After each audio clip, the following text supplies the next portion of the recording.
കോതമംഗലത്ത് തെരുവ് വിളക്കുകളുടെ അറ്റകുറ്റപ്പണിക്കും വർദ്ധിച്ചുവരുന്ന പേപ്പട്ടി ശല്യത്തിനെതിരെയും മുനിസിപ്പാലിറ്റിയിൽ നിന്ന് നടപടികളൊന്നും ഉണ്ടാകുന്നില്ലെന്ന് UDF ആരോപിച്ചു. പ്രതിഷേധവുമായി UDF കൗൺസിലർമാർ ധർണ നടത്തി. സ്തംഭനത്തിലായ മുനിസിപ്പാലിറ്റിയിൽ LDF ഭരണസമിതി രാജിവെക്കണമെന്ന് UDF ആവശ്യപ്പെട്ടു. കോതമംഗലം മുനിസിപ്പാലിറ്റിയിൽ തെരുവ് വിളക്കുകൾ പ്രകാശിക്കുന്നില്ലെന്ന പരാതി നേരത്തെ മുതൽ ഉയരുന്നുണ്ട്. അറ്റകുറ്റപ്പണി നടത്താത്തതാണ് കാരണമെന്നാണ് UDFന്റെ ആരോപണം. പേപ്പട്ടി ശല്യവും തെരുവുനായ ശല്യവും രൂക്ഷമാണ്. ഇക്കാര്യത്തിലും നടപടികൾ ഉണ്ടാകുന്നില്ല. ഈ വിഷയങ്ങൾ ഉന്നയിച്ച് മുനിസിപ്പൽ ഓഫീസിന് മുമ്പിലാണ് UDF കൗൺസിലർമാർ ധർണ നടത്തിയത്. തെരുവ് വിളക്കുകൾ കത്തിക്കുക,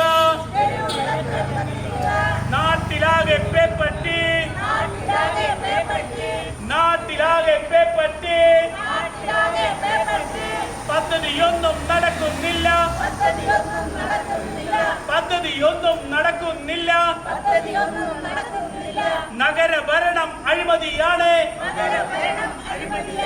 നഗരഭരണം അഴിമതിയാണ്. കരാറെല്ലാം പാർട്ടിക്കാർക്ക്, കരാറെല്ലാം പാർട്ടിക്കാർക്ക്.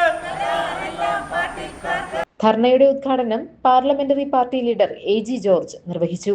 ഷമീർ പനക്കൽ, സിജു എബ്രഹാം, ഷിബു കുര്യാക്കോസ്, ഭാനുമതി രാജു, പ്രവീണ ഹരീഷ്, സിന്ധു ജിജോ, ബബിത മത്തായി, ലിസി പോൾ, നിഷ ഡേവിസ്, റിൻസ് റോയി, ഏലിയമ്മ ജോർജ് എന്നിവർ പങ്കെടുത്തു.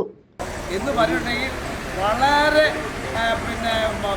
മൊത്തത്തിൽ ഭരണസ്തംഭനമാണ് നടക്കുന്നത്. ഒന്നുമില്ലെങ്കിൽ ഇവർ രാജിവെച്ച് പോയി സെക്രട്ടറി അങ്ങനെ ആരെങ്കിലും ഏൽപ്പിക്കുന്ന സംഗതി അവസാനിപ്പിക്കുന്ന ഒരു രീതിയിലേക്ക് വന്നിട്ടുണ്ടെങ്കിൽ കുറച്ചെങ്കിലും സമാധാനം ഉണ്ടാവും. ഒരു തരത്തിലും ഒരു ഫയലും നീങ്ങുന്നില്ല, ഒരു ഓഫീസർമാരും പറഞ്ഞാൽ കേൾക്കുന്നില്ല. ഹെൽത്താണെങ്കിൽ ഹെൽത്തിൻ്റെ രീതിയിലേക്ക് ഇത് അങ്ങനെ പോകുന്നു. അങ്ങനെ വളരെ മോശപ്പെട്ട ഒരു പരിസ്ഥിതിയിലാണ് ഞങ്ങൾ ഇതുപോലുള്ളൊരു ധർണാ സമരത്തിന് ഒരു പ്രയോജനം കിട്ടുമെന്നുള്ളൊരു വിശ്വാസം നമുക്കില്ല. കാരണം ഇത് ഒന്നിനെ ഒരു പ്രയോജനമില്ലാത്ത രീതിയിലേക്ക് മുന്നോട്ട് പോകുന്നു. ഇപ്പോൾ ചാർജ് വൈസ് ചെയർമാനാണ്. വൈസ് ചെയർമാൻ ഇതുവരെ ഇവിടെ എത്തിയിട്ടില്ല. വൈസ് ചെയർമാനെ കാണാനായിട്ട് ഞങ്ങൾ ഇരുന്നു, ഇതുവരെ എത്തിയിട്ടില്ല. അങ്ങനെ വല്ലപ്പോഴും വരുമെന്നുള്ളതിനെ കുറിച്ച് അറിയാൻ പാടില്ല. അപ്പോൾ അങ്ങനെയുള്ള രീതിയിലേക്ക് വളരെ ഗുരുതരമായ അവസ്ഥയിൽ ഇതിനെ മുന്നോട്ട് പോകുന്നു. GTV news, Kothamangalam.